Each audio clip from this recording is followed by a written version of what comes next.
You guys do forgive me?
Hello and welcome to our session 2 of our series, Questioning Christianity. We would like to say thank you for joining us on our day number 2. For those who here at Hinsdale Fil-Am, thank you for joining us. And those who are live on YouTube, thank you for joining us. Thank you for being present. Though you may not be here, we are so thankful that you could still come and enjoy these wonderful message. Well, my name is Pastor Rodney. I am the MC for this whole sermon series, and I'm here just to say thank you for joining us. You could have done anything. It's kind of hard to hard to get people to come on a regular work day, but I thank you that you have joined us on this really awesome topic of questioning Christianity. Now, here's the reason why we are doing this sermon series. It is questioning Christianity, which is really wanting to have a safe space to explore one of the most toughest questions about Christianity.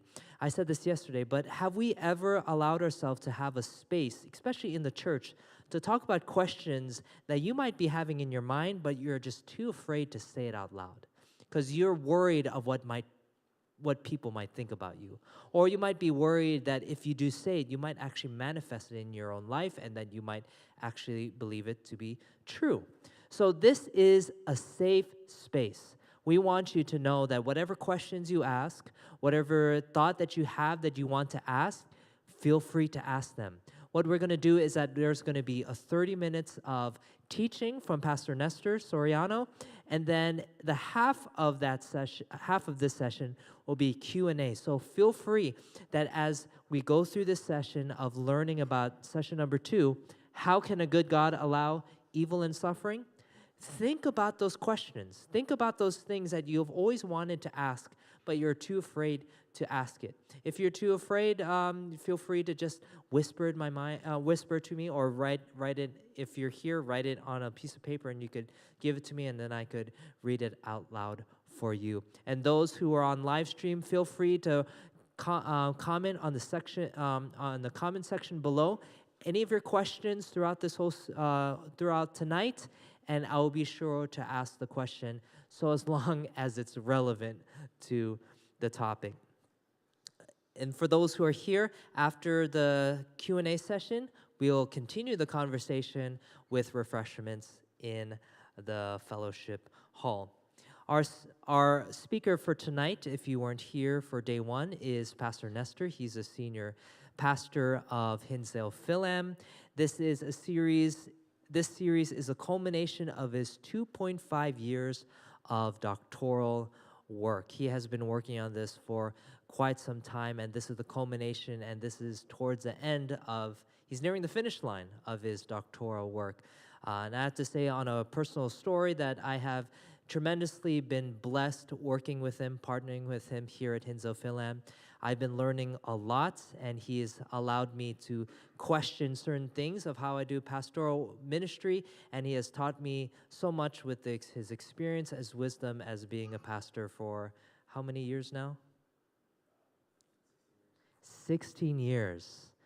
I'm a junior compared to him. I only have like 5 years under my belt. So Pastor Nestor has a wealth of experience, a wealth of knowledge from his past pastoral work, and also brooding over this topic of apologetics and really understanding how can we reach not only here in this church, but also to those outside our community, to those who are non-believers, to those who may not have the framework of Christianity.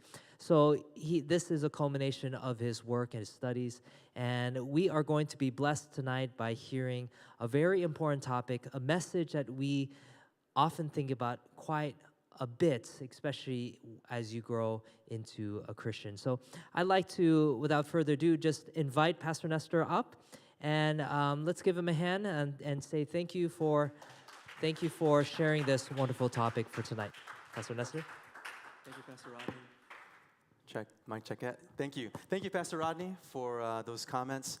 This is, as he mentioned, part of my doctoral educational journey. It's been quite a journey to be on this journey, managing, pastoring, moving to a new state, raising 2 little girls, a husband, and there's always a lot going on. But I do enjoy learning and growing, and I do want to remind you that learning is both ways. It's not just me teaching you, but you teach me as well. I know Pastor Rodney said that we're going to do our best to be around 30 minutes of a message and then have 30 minutes for Q&A. Forgive me if I go a little over, maybe 35, sometimes 40 per night, but I'm going to do my best to be concise and succinct, but still substantial enough to answer the questions. So we're in this series entitled Questioning Christianity, and what we're trying to do in this series is to explore tough questions about Christian faith. And last night we covered the topic of oppression. Isn't the church responsible for so much pain? Tonight we're covering how can a good God allow evil and suffering? Before we talk about tonight's topic though, I do want to kind of recap what we talked about yesterday, which will kind of set the stage for today's talk. Yesterday we were answering the question, isn't the church responsible for so much pain? And we discovered that the answer is yes, because unfortunately people that carry the name Christian did not have a deep enough Christianity, who would unfortunately use texts to support slavery or texts to support violence against heretics and pagans.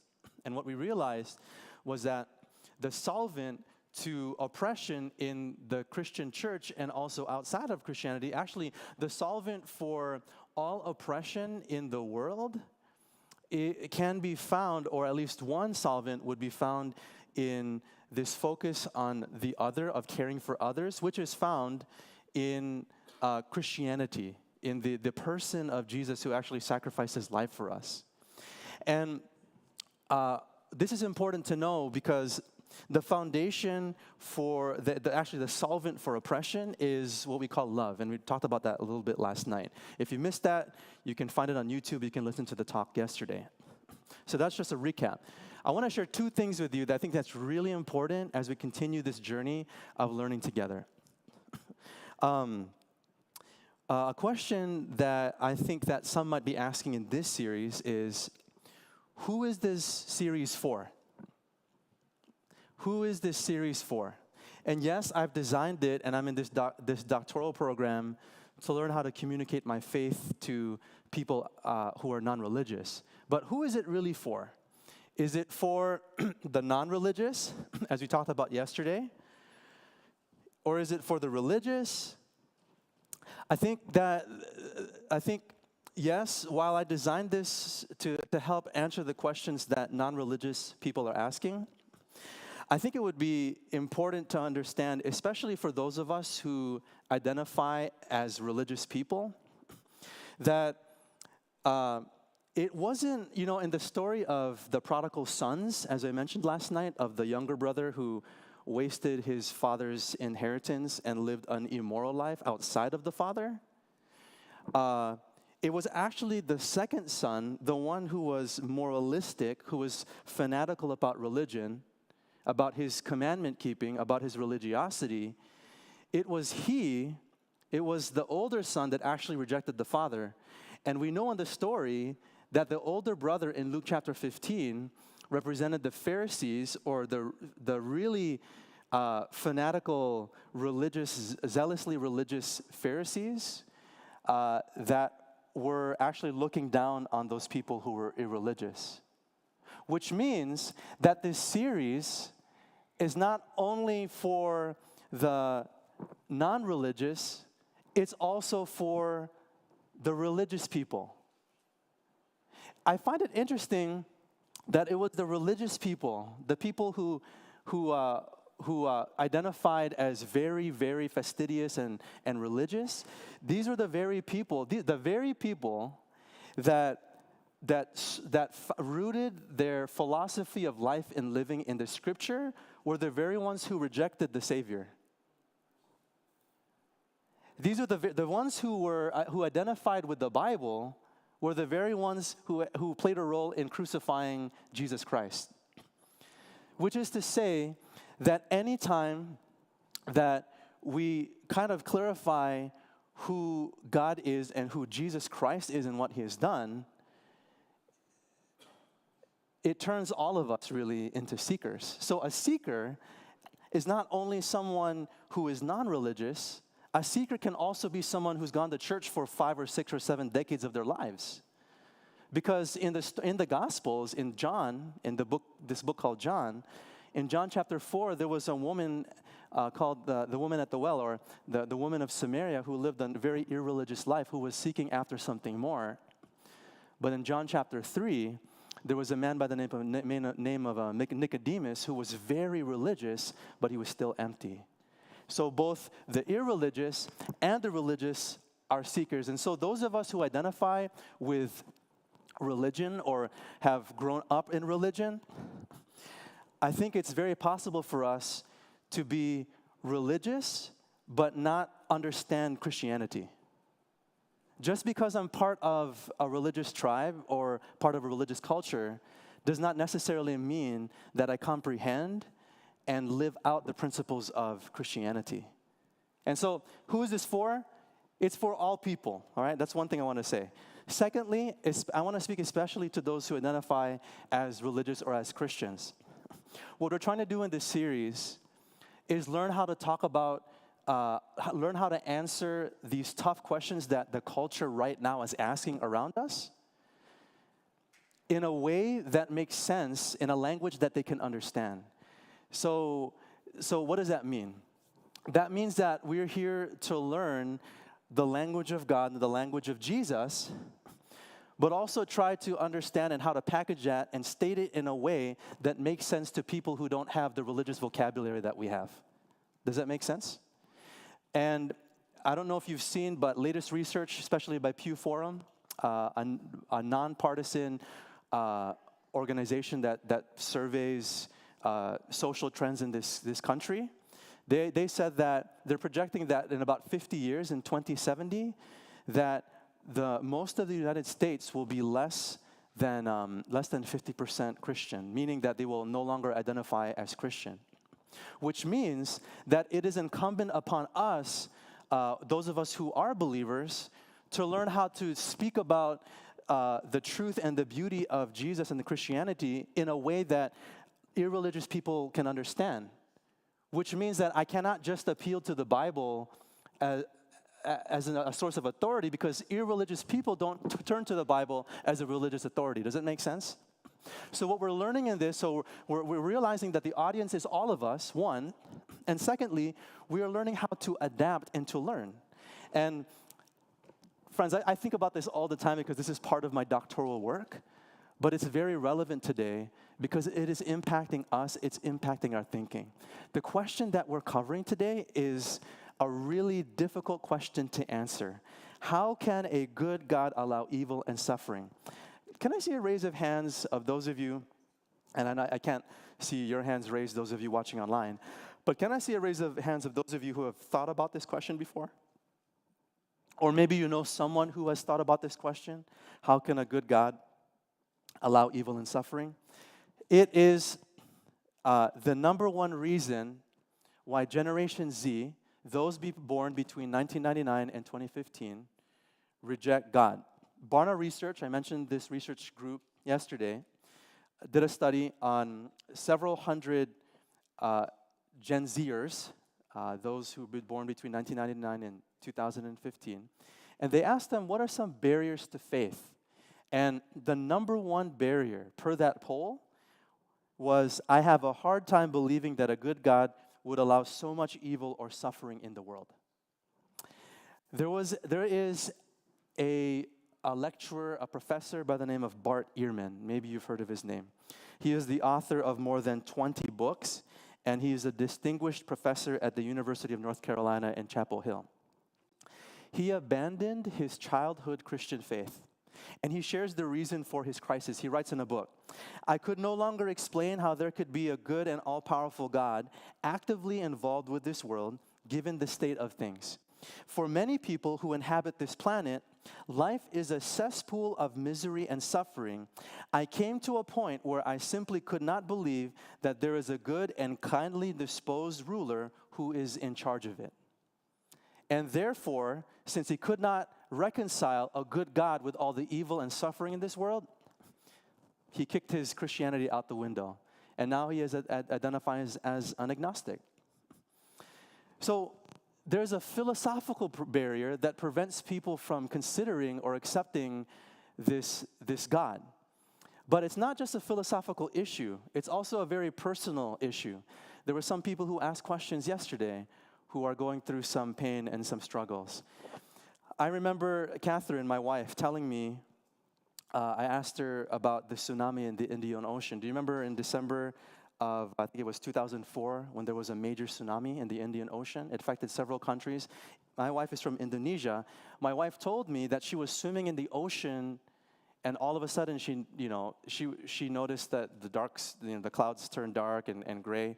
Thankfully, she said, she was on the other side of the island in Indonesia. But on the other side of Indonesia, you were swimming on the south side, right? On the north side of Indonesia, the tsunami hit. And do you know how many people died as a result of that tsunami? Over 250,000 people. That's over a quarter of a million people. One reporter said this: if God is God, he's not good. If God is good, he's not God.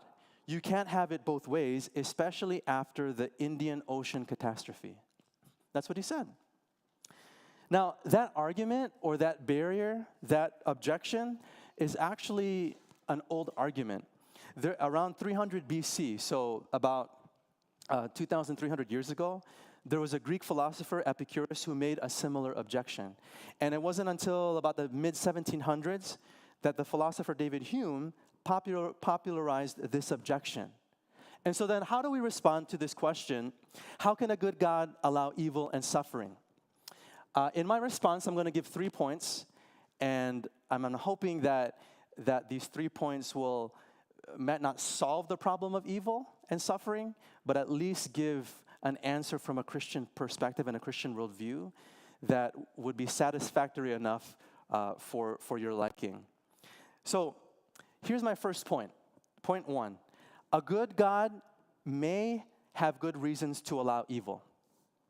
The question that we're trying to answer today is, how can a good God allow evil and suffering? Some people and some authors, they take that argument and they specify that argument and they say, a good and all-powerful God would never, ever, ever have any good reason for allowing evil in this world.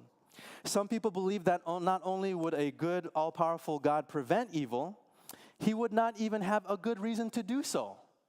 One writer by the name of William Rowe, he died, unfortunately, in 2015. He was a philosopher of religion who abandoned Christianity for atheism. William Rowe argues that a good and all-powerful being cannot exist since there is no good that we know of that would justify an omnipotent, omniscient, and perfectly good being that allows horrendous evil. Now, what does that mean? Rowe is basically saying that as far as human beings can tell, there will never be any good reason for God to justify evil and suffering. Are you catching what he's saying? As far as the human eye can see and the human mind can comprehend, there will never be any good reason for God to justify evil and suffering. But I have a question for that statement. How does the human mind know that there will never be any good reason? How does the human mind know that? Rowe assumes that finite human beings can understand the all-knowing mind of God. The human mind, which is not omniscient, it doesn't know everything. Our minds, we don't know everything. I know that my knowledge is limited. I don't know what's going to happen tomorrow. I actually don't even know what I'm going to eat for breakfast tomorrow. I make that decision tomorrow. My thinking is limited. The human mind, which is not omniscient, which is limited in knowledge, is incapable of knowing that a divine being would never have any good reason. How could I, as a limited creature with limited thinking, understand a mind, an infinite mind that is unlimited in its thinking? That's impossible. Let me give you an example. Let's talk about a barn. Let's say that a girl looks inside a large barn, and when she looks inside the barn, she does not see a horse. And she concludes, there is no horse in the barn, right? The next day, she returns to the barn, and she looks inside the same barn for a flea. Well, she looks all over the place. She doesn't see a flea. Question, does she conclude that there are no fleas, that there is no flea in the barn?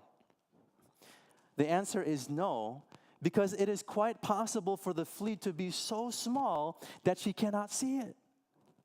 She assumes that there might be a flea, but I just can't see it. Therefore, just because I cannot see a good reason for evil does not mean that there cannot be one. There might be a reason, but I just don't know what that reason is. So follow my train of thinking here. If it's possible that there might be a good reason for evil that I can't see yet, then it is very possible that God may have a good reason to allow evil. God may have a good reason to allow evil that I don't know yet. I'm going to share the story of Joseph. Joseph was a biblical character in the book of Genesis.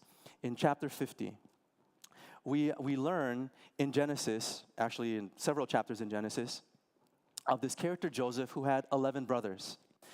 His father favored him, gave him a beautiful coat of color, a rainbow coat, and he was favored by his father.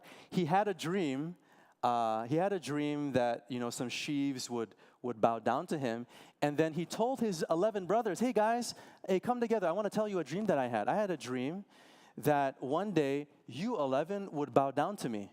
What? They didn't like him, and so the 11 brothers they plotted, and they actually sold their brother Joseph into slavery. And Joseph, this innocent sufferer, became a slave in Egypt. He was a slave in Egypt. One thing led to another. He was miraculously exalted to second in command in all of Egypt. And under his tenure, they gathered grain and they stored up for a famine that was going to come. When the famine came, everyone from around the surrounding nations came to gather grain because they could not go anywhere for food. That was the only place they could get food. Lo and behold, as now the Joseph, who looks like an Egyptian, is sitting there, he sees some people that he recognizes, and he realizes that the people coming in, these 11 men, happen to be the brothers that sold him into slavery. To make a long story short, he discloses to his brothers that I am Joseph, the one that you sold into slavery. They cried. They repented. He says, I forgive. He said, I forgive you. He said, hey, go get your father, bring him back. You all can live here. Live with us. And so they came back. The brothers, the 11 brothers, are worried because they think, you know what? He might take revenge on us and take us out for what we did to him. And do you know what Joseph's response was? He writes, and this is written about him in the book of Genesis, the first book of the Bible, in chapter 50, verse 20. He says to his brothers, you intended to harm me, but God intended it for good, to accomplish what is now being done, the saving of many lives. Did you hear what he said? You intended to harm me, but God intended it for good, to accomplish what is now being done, the saving of many lives. What's the point? Joseph did not reject God because of his unjust suffering. Unfortunately, there are people today who see suffering or are experiencing horrendous suffering that they reject God. But Joseph does not reject God because of his unjust suffering. Rather, he was actually able to look back at his suffering and see a good reason for the suffering that he was going through. And what was that good reason for the suffering that he experienced? The saving of many lives, especially the nations around them who were experiencing this great famine in the land. This past December through March, for 4 months, our family went through some very difficult pain and a difficult trial, a difficult weight of suffering. My sister, who lives in the city, has 2 sons. One of them, Zayn, he's younger, 6 years old. He had pneumonia, flu, and that turned into something serious that the end of December, the middle of December, he was put on life support. And then that about a few days later, he was placed on an ECMO machine to keep his heart and his lungs functioning while his body was recovering from this infection. And I have never seen, I've seen people, I've been pastoring for over 15 years, and I've seen people in my congregations who have gone through difficult trial. There's some here, some of you who are experiencing difficult trial. Some watching online, you might be experiencing some difficult trials. But for me to experience it within my own home and to see my sister, Nesselin, and her brother and her husband, Winston, experiencing this pain. I remember sitting there watching them as they were placing Zane on an ECMO machine, and any slight mistake could have been the end of his life. And I was sitting there for an hour and a half watching my sister and watching my brother-in-law grieve and worry about this process. In the middle of their suffering, they didn't reject God. In fact, they actually drew closer to God. And now that we're outside of it and Zane is miraculously better, I remember walking, when Zane started to walk, we walked by the lake there, Lake Michigan, downtown, and I said, this is special, because we almost didn't have Zane. And the trial of my sister's sickness heightened my family's appreciation for life and time together. I talked to my sister about it. She said, the very trial that we went through helps me to appreciate family and appreciate time. So it is very possible that a good God may have a good reason to allow evil. But here's another question. What is at least one good reason that God would allow evil and suffering? All right? So if we have already established point one, that God may have a good reason to allow evil, the second point is one reason God may allow evil and suffering is because he grants us free will. There are many philosophers and scholars who believe that the renowned Christian philosopher Alvin Plantinga, have any of you heard of him before, Alvin Plantinga? They believe that he has solved the logical problem of evil. In about 2006, when I was a religion student at this university called Andrews University in Michigan, they invited him from Notre Dame, Alvin Plantinga, to talk to some of us up-and-coming theologians. And I probably comprehended 5% of what he was talking about. He was talking about the philosophical reason for evolution, or actually for creationism and biology. I was lost. I grasped 5%. Brilliant mind. This writer said this. Okay, I'm going to read his statement in his book, God, Freedom, and Evil. And he summarizes his argument, which he calls the free will defense. I'll read it and then I'm going to explain it. He says this: it is possible that God could not have created a universe containing moral good, or as much moral good as this world contains, without creating one that also contained moral evil. And if so, then it is possible that God has a good reason for creating a world containing evil. All right, what does that mean? In layman's language, Plantinga argues that a universe that contains moral good should also contain moral evil if its creatures really have what we call free will. Another way of saying that is, if God were to create a universe that only contains moral good, the creatures would not truly be free, since they would have no choice to do otherwise. Does that make sense? Now, I do want to say this, because there are some people who will say, well, if God is going to allow evil, then he's responsible for it. Therefore, he created evil. I'm not saying that God created evil and that he is the originator of evil. I'm just saying that he allows it. A little bit later, we're going to discover where the origin of evil came from. But for creatures to be free, to freely choose, they must have a choice between good and evil. Thus, at least one good reason why God would allow evil and suffering in this world is because God grants free will. And the question that I know that many of us have thought or are thinking about is, why does God cherish and prize free will and the freedom to choose? I love what C.S. Lewis wrote in the book Mere Christianity. He was a renowned British writer, atheist turned Christian. And he said this: free will is what made evil possible. Why then did God give them free will? And he says this, please listen. Because free will, though it makes evil possible, is also the only thing that makes possible any love or goodness or joy worth having. I love that.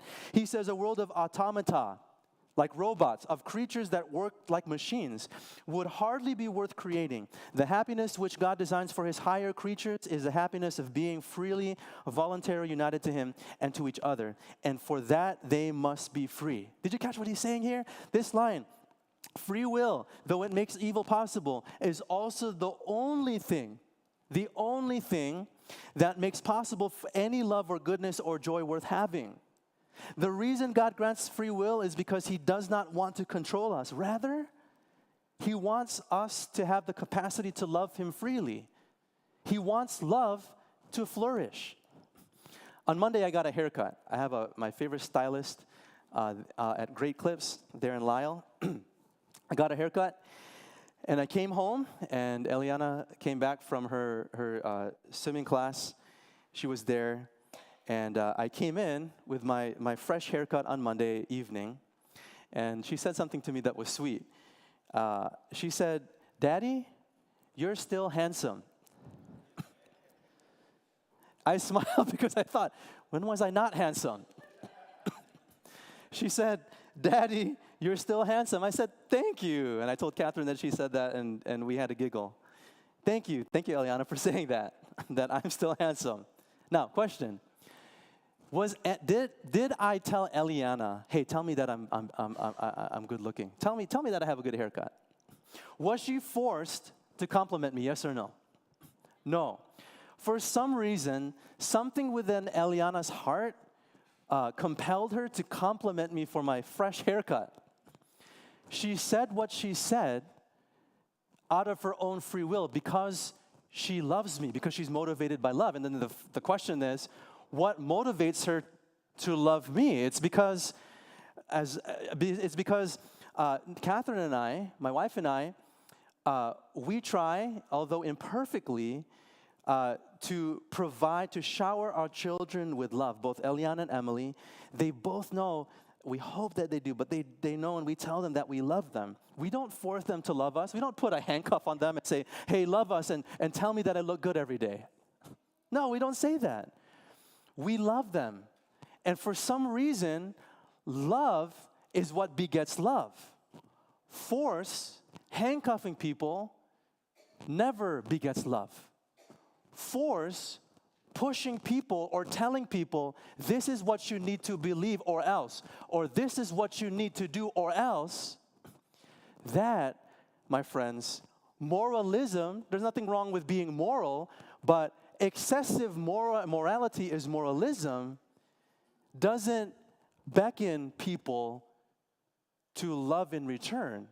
You might turn them into robots by guilt-tripping them or creating fear in their hearts, but it's not going to create a love for the religion or even the God or the Christianity that you're trying to share with them, right? So it is our love that compels them to love us freely in return. Now, some skeptics say that the Christian God, he's a controlling dictator. He's just controlling and pulling the strings of the universe. But I would say that this is not true. Friends, the Christian God is a God that is motivated by love.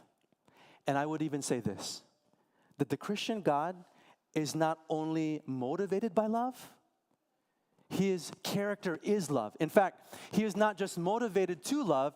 The reason why he's motivated to love is because he is love. That the Christianity, the God that we know, Jesus, in the form of Jesus Christ, is love. God is love. Let me share with you some examples in Exodus, an Old Testament scripture, or Old Testament passage. It says, the Lord, a God merciful and gracious, slow to anger, abounding in steadfast love and faithfulness, keeping steadfast love for thousands, forgiving iniquity, transgression, and sin. And then the New Testament says in 1 John chapter 4, verse 8, God is love. I just heard one speaker say that the entire Bible can be summarized in two statements. The Old Testament is about a God that tells us, I love you. And the New Testament is about a God that proves that statement, that fulfills that own promise in the person of Jesus Christ. I love you in the Old Testament, and I'm going to show you that I love you by giving myself for you. I love that statement. It's a great statement. So, response number one, or point number one in my response, God may have a good reason to allow evil. Point number two, one reason that he would allow evil is that he grants us free will because he wants love to flourish in this world. But there's a problem. There's a problem with free will, and here's the problem with free will. One big problem with the gift of free will is that it is very risky. It is quite risky. You see, the risk of free will is that God's creatures can choose evil. The risk of free will is that my children could choose not to love me in return. The risk of free will is that we would not love him in return. We would not love God in return. And you know, if we go to the biblical narrative, at least to understand the story of Christianity, we go to what we call the Bible. And it describes how God's creatures chose evil. You know, in any story, there's always characters, there's always a plot and a resolution, right?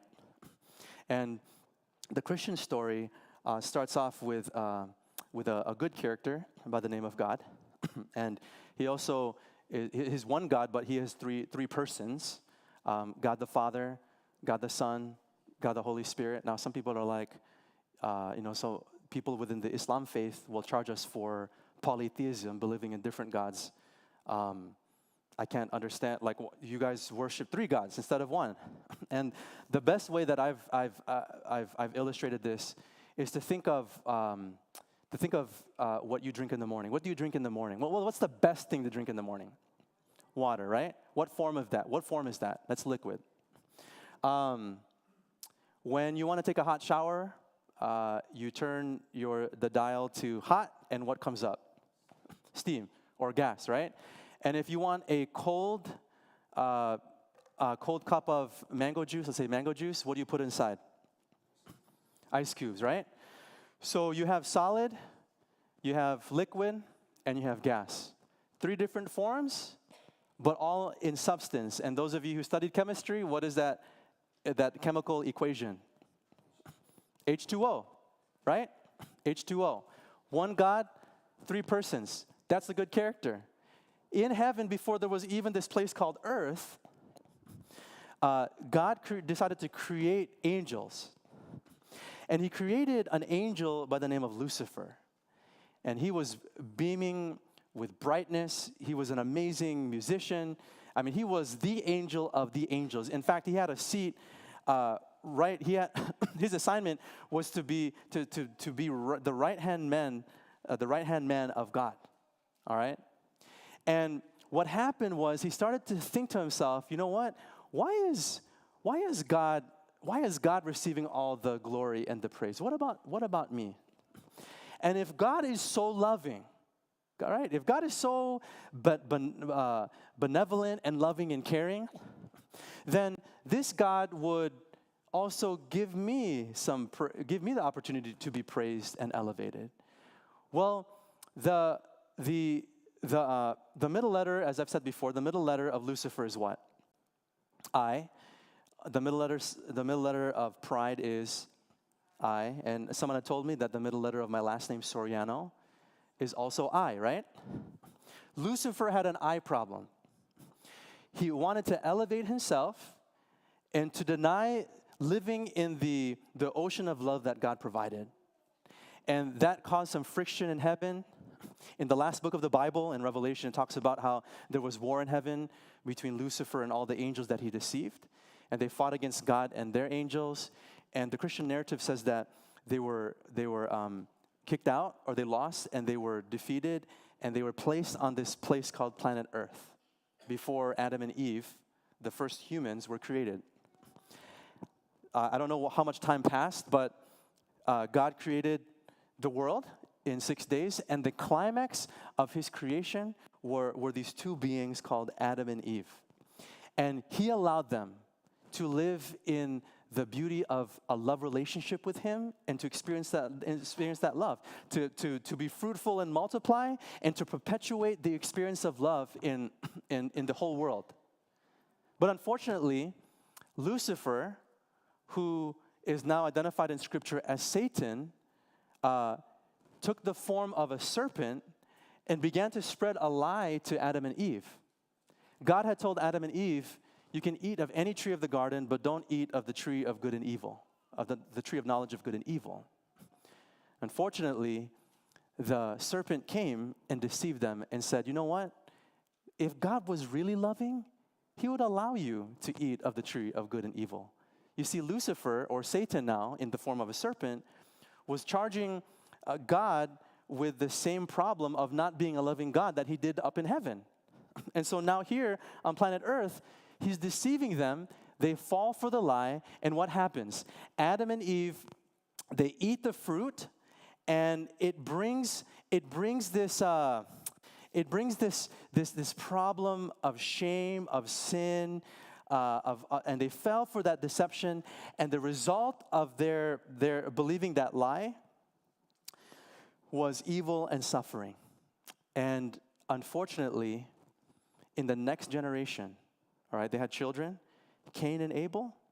After they had sinned and after they had rejected God, Cain and Abel fought, and Cain took Abel's life because of an issue over not having the good enough of a worship offering.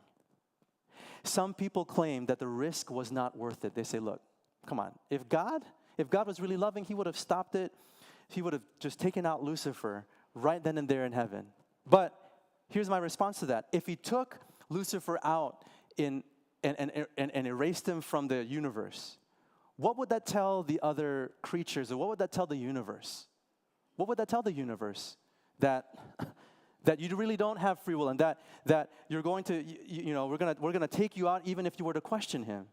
So God gives us the possibility to question him. Some people claim that the risk was not worth it. All of the suffering in the world that we see, the tsunamis and the suffering, the cancer, the pain, the shooting, the abuse, none of that is worth it. In fact, a few years ago, over 10 years ago, in my first area where I pastored in Madison, Wisconsin, there was a new Christian, a woman, who came to me and she said, Pastor Nestor, it doesn't seem fair that God would allow the horrendous suffering that we see in this world. It doesn't seem fair. And I responded. I said, you're right. The evil and suffering in the world is unfair. But do you know what is infinitely more unfair? What is infinitely more unfair is the suffering that God endured on the cross. And she said, I see what you're saying. I see what you're saying. You see, Adam and Eve, back to that narrative, Adam and Eve, they chose to believe a lie about God, and then they were cursed. And do you know what happened? When you think about just human psychology, when we make a mistake, we experience and we feel shame for what we've done.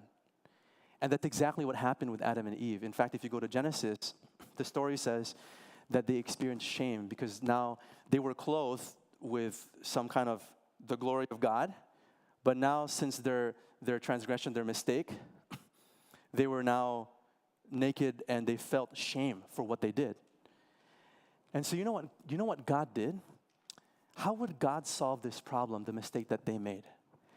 God made garments from the skin of an animal to cover their shame. In fact, if you go to that book, Genesis, that first book of the Bible, it says that God clothed them with skin from an animal. Skin from an animal. What does that mean?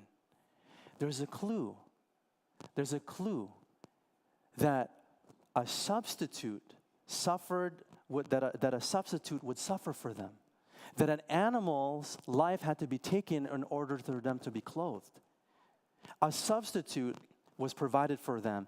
God's answer to the problem of evil was a substitute. And several thousand years later, God, in the form of this God-man, Jesus Christ, comes on planet Earth. In the entire Old Testament, the corpus of Old Testament history, they all were looking, they knew about this lamb that was sacrificed for people's sins. Jesus was that lamb. And Jesus, who was innocent, became a substitute, and he dies a death that we do not deserve. He dies an innocent death, and he cries out on the cross, my God, why have you forsaken me?" See, Jesus himself, you know the shame that we feel when we make a mistake, the guilt, the shame, the remorse, and it lingers with us. And in some instances, that shame lingers for years, decades upon decades upon decades.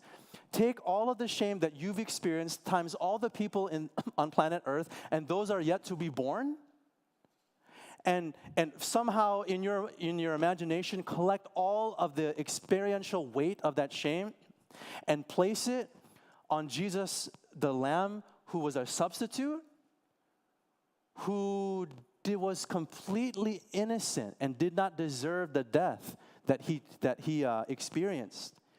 That's what he experienced. He experienced the pain, the sin, the shame that we experience.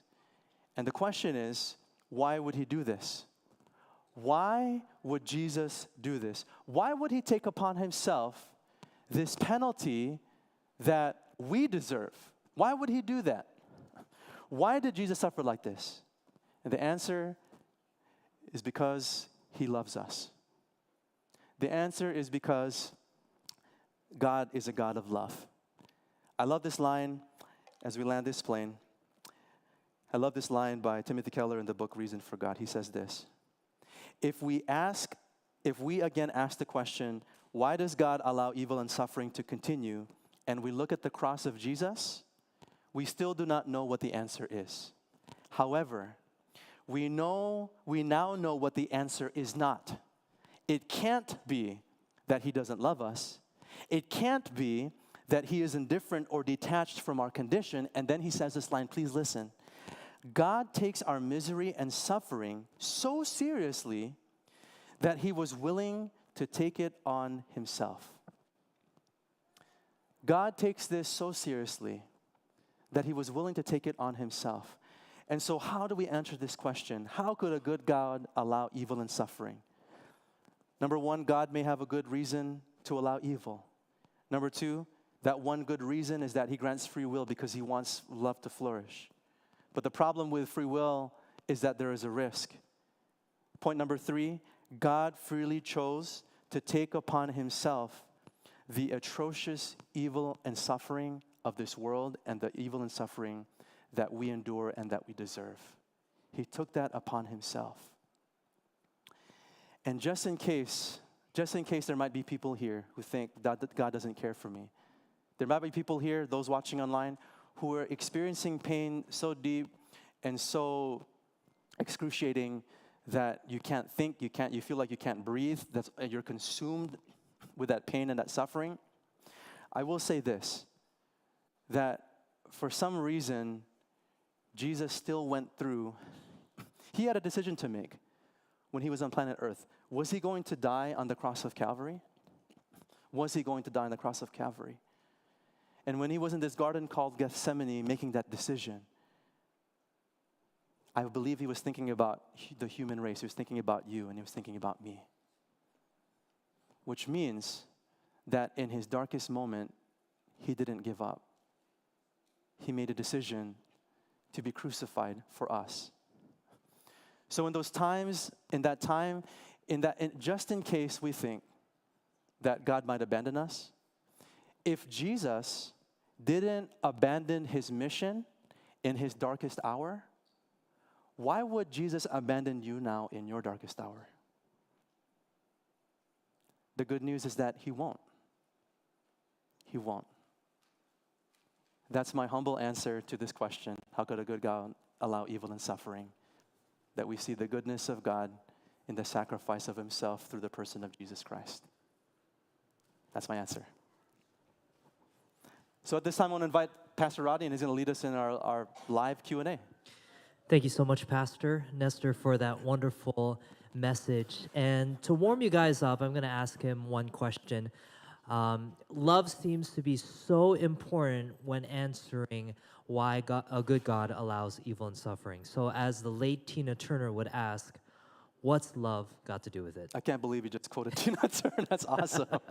What's love got to do with Nestor? Why is it so important that love must reign supreme, that he's willing to risk our suffering, our pain, our struggles in this world for love? Yeah, that's a great question. I think, love is important. Well, first of all, like I said before, that God is not only motivated by love, but his very essence, his character is love. And so he wants that love to perpetuate in the world. In fact, I believe that through the person of Jesus, that God's goal to the person of Jesus is to actually allow love to flourish in this world.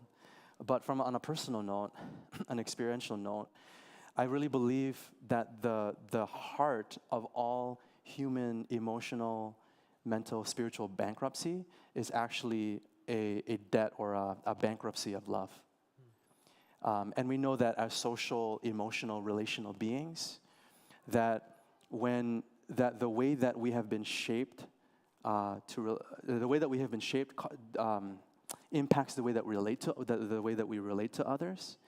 And so I believe that when God comes into the heart and his love is experienced in the heart, it actually fills the vacancies that human beings have left us, and it allows us to understand what love really not only looks like, but what it tastes like, so that we can love ourselves and also love others better. Does that make sense? Yeah. Thanks for that. Thanks for the answer. So I open up the floor for anyone who would like to ask a question. There are no wrong questions, so feel free to ask. Anyone who is on the live stream, feel free to go ahead and text in the comment section below of the YouTube page. Feel free to ask questions. Anybody here in our audience would like to ask to begin?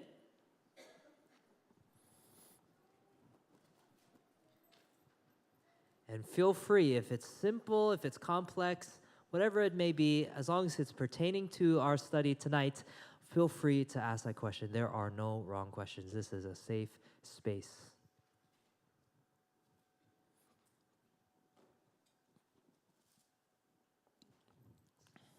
My question was, we were studying a little bit about Job, the book of Job, and about Job was very, very depressed because of what he had. He was very rich with a lot of property and, good family. He was a good servant of God, and God loved him and even said that he's a very good servant. And he was even, I don't understand how, it seemed in the book of Job that Satan was speaking to God. Like if they were just like, oh, do you see my good servant? Oh yes, he's a good servant, but will he stay a good servant as long as he has all these things that you have given him? And there are a lot of people, he experienced pain. He lost everything. He lost all of his family. He lost his house. He got boils from head to toe. He was scratching himself with the clay pottery and sitting in the dust. And, he had friends that came about to kind of support him, but actually God got mad at them for offering him the wrong advice. In fact, he told them that he's such a good servant that he has to pray for you in the end because they were giving him the wrong kind of advice, and he had to give them 7, I think, calves.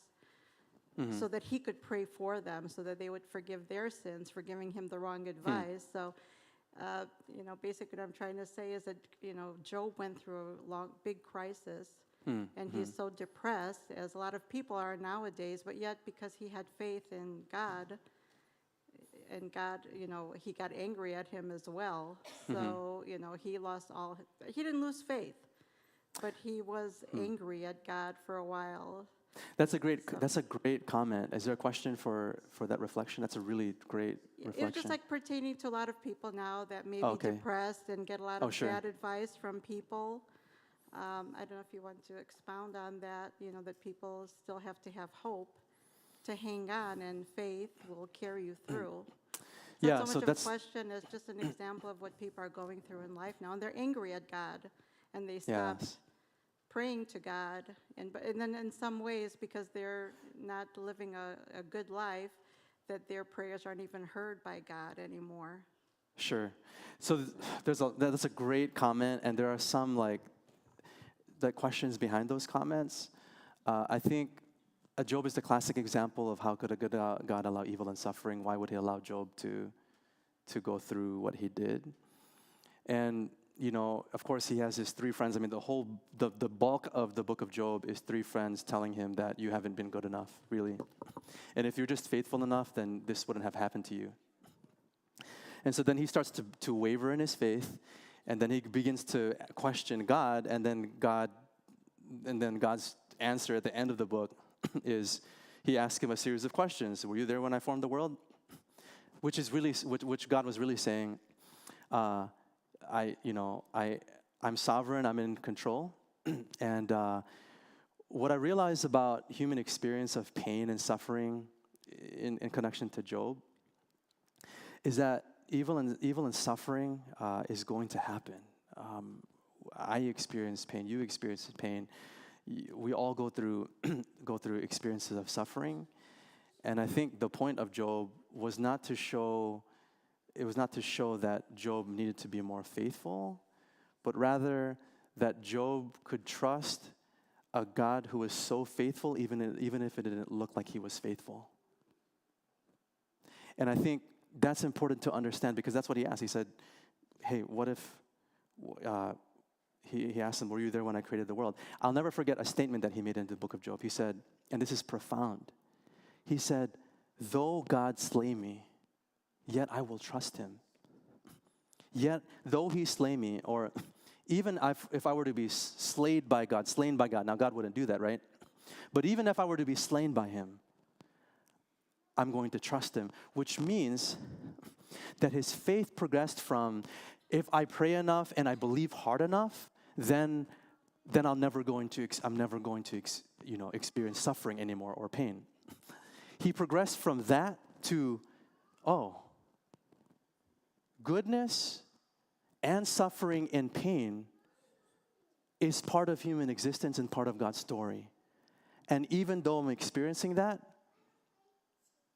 I'm still going to trust him.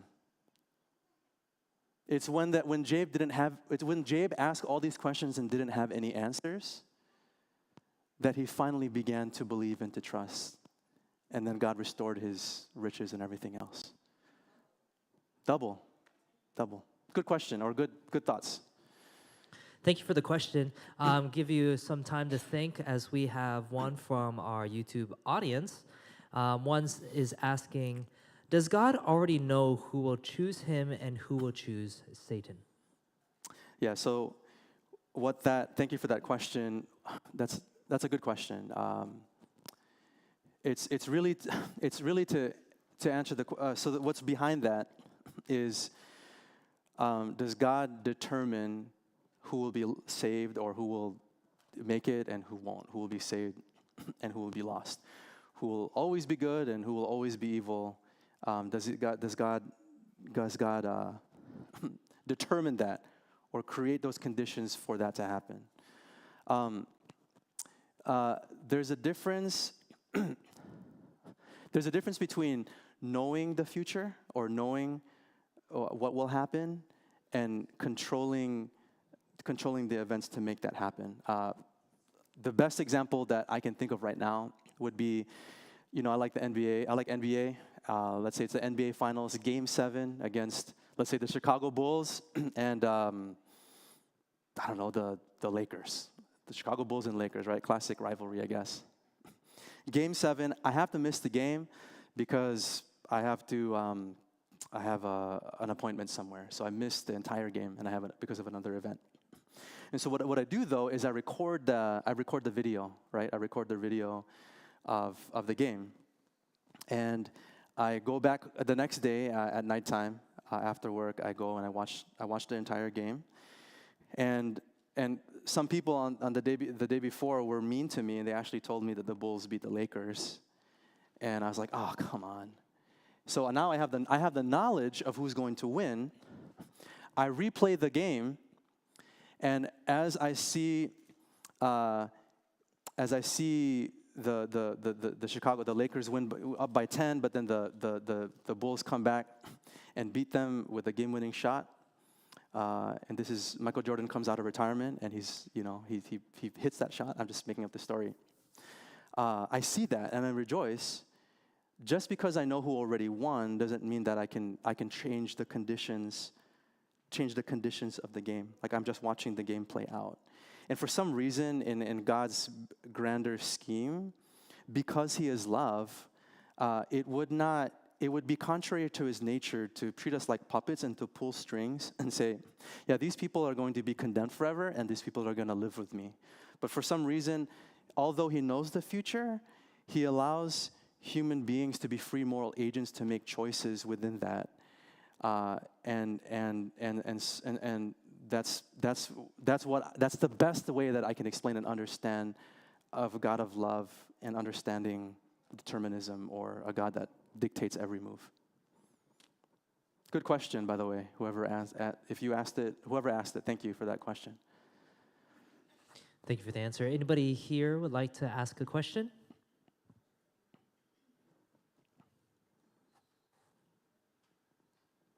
As you keep thinking it over, we have another one from our YouTube audience. If God loves us all equally, why are some people sailing along in life comfortably and others facing many problems? How do you answer that? That's a good question. So the assumption in that question, which is a good question, the assumption in that question is that if God is on my side, then I will never have problems and I'll never suffer.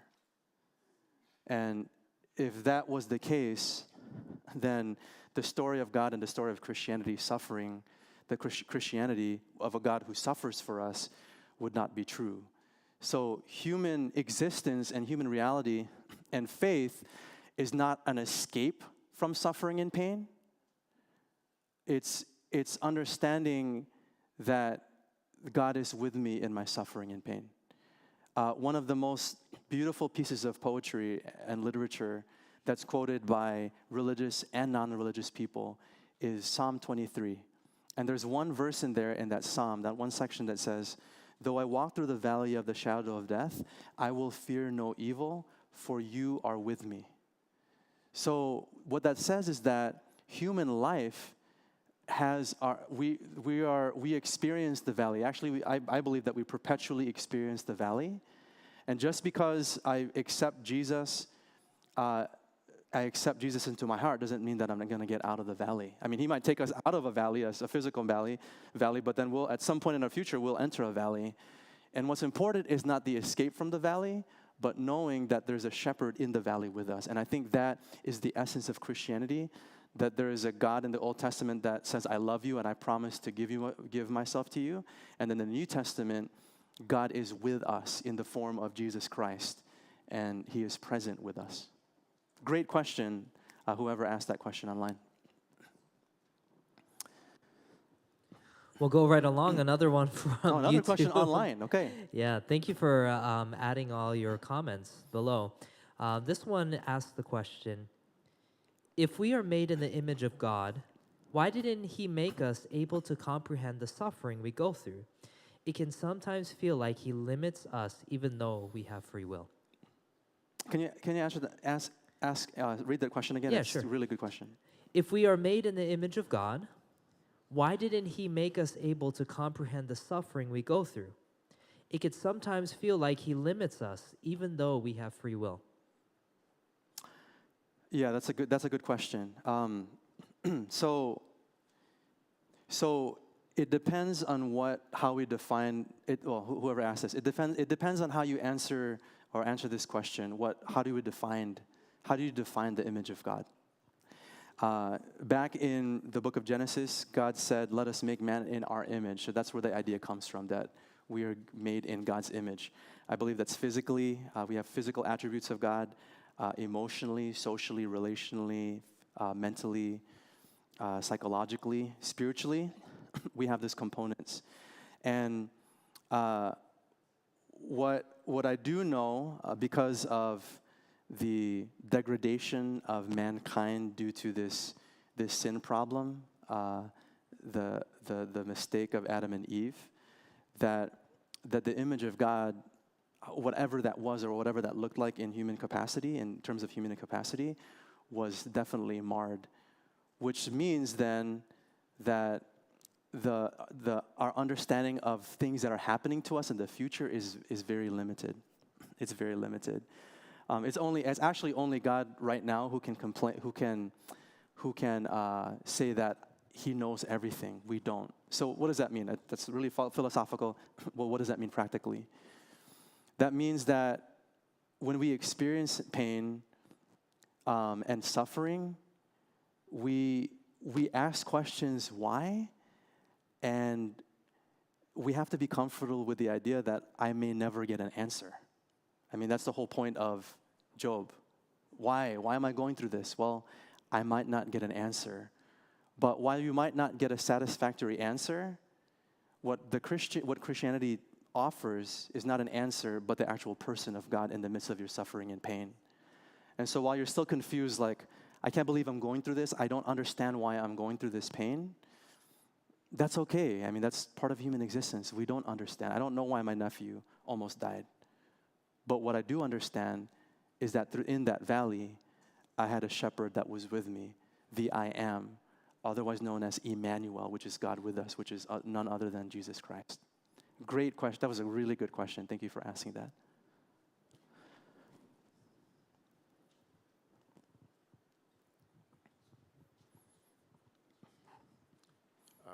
It's not a question, it's a comment. I have a group chat, and I am studying the Gospel of Mark with the members of this group.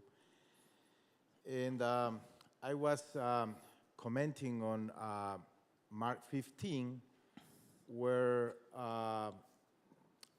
Pilate is questioning Jesus. He said, "Are you the Christ? Just tell us." And Jesus remained silent. And then, according to the gospel, Pilate was kind of he was amazed that Jesus didn't say anything. So my comment was that what made Pilate amazed is that even when Jesus was facing death, he could have just answered, "Yes, I am the Christ." He eventually did.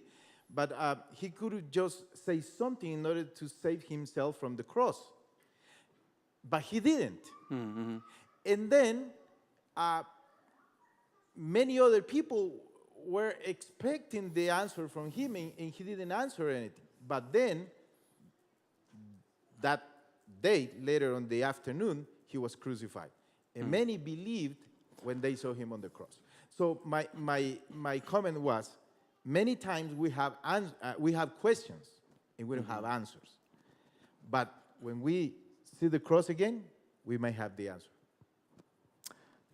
Very, very. That's a great response. That's great. Thank you. The answer is not so much our intellectual, verbal response, but the person of Jesus on the cross of Calvary. Ooh, that's really good. That's really good. Thank you. Thank you, Joel. Any other questions or comments? I love what John Lennox responds to this question is. He first asked the question, is it possible for your child to break your heart when they grow up? Of course, we can see that even in this church. We can see that happen. Why then have a child?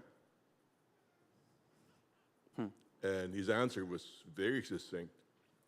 If it's possible for the child to break my heart, it is also possible for the child to love me. And I think that summarizes exactly this problem of pain and suffering. God took a risk in giving us a choice. And we broke his heart. But through what he did in the cross, we can still love him back. Thank you. I like Dr. John Lennox. Brilliant mind, great Christian apologist, speaker. Any other questions or comments? So let's make this the last one. This Okay. is from a young person. If someone is going through a hard time, is suffering, and is in pain in that moment, how can we share this message that God is good in the moment of their suffering? Great question coming from a young person. I really believe that the best answer that you can give someone that's going through suffering is silence. And the best thing that you can give someone in the moment of suffering is presence. So that means if someone's suffering, it means coming close, whether it's coming close on FaceTime or on the phone or hanging out together, and just giving your presence. If they want an answer, that's great. I mean, it's not a time to philosophize or theologize or give Bible answers or Bible texts and secretly slip them a Bible text. And it's not time for that. I mean, if you just think about the heart of Christianity, the heart of Christianity is, I love you so much that I'm going to give myself in the Old Testament. And then the New Testament, here I am. I'm present. God comes in the form of Jesus. I love you, and here's proof. I'm here. And so I think that there's an answer there, that Jesus shows up. And if we show up for people who are suffering, that's the most important thing that people need. They don't need an answer. They just need you. Great. Whoever asked that is an amazing question. Thank you so much. Thank you so much.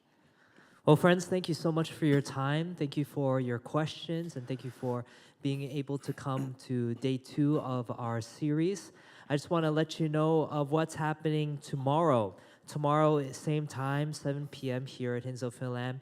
If you're watching online, it will still happen on our YouTube page, Hinsdale Fil-Am. Just search that. And day number 3, session 3 is this. There can only be one true religion, right? So just give us a little teaser on that topic. There are many religions. Yeah. Is there really one true religion? Yeah, that's a really good question.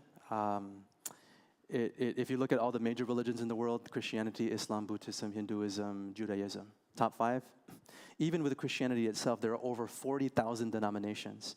And in many of these religions, in Hinduism, there are a plethora of different variations of that. And so this is a good question because it's assuming that all truths, all roads lead to Rome, or all truths are equally correct, and we're gonna wrestle with that. We're gonna wrestle with that. And Pastor Rodner, I just want to reiterate about who these teachings are for. These sessions are for. It's for anyone that doesn't understand or that wants to understand the language of God and Christianity. Whether you're irreligious, or even if you've grown up in the church for decades. I want to encourage that those of us who are part of the Christian tradition, that just because we've been part of it and we assume that we understand the Bible, it was the very Pharisees, the moralists, the religious people that actually rejected and crucified, that played a role in crucifying the Messiah, which means that as we learn about the character of Jesus, he helps us take the scales of our eyes to actually see him in his beauty. And so, who is this for? It's for all people, the non-religious and the religious. So friends, we have so much to learn. We are not masters of anything.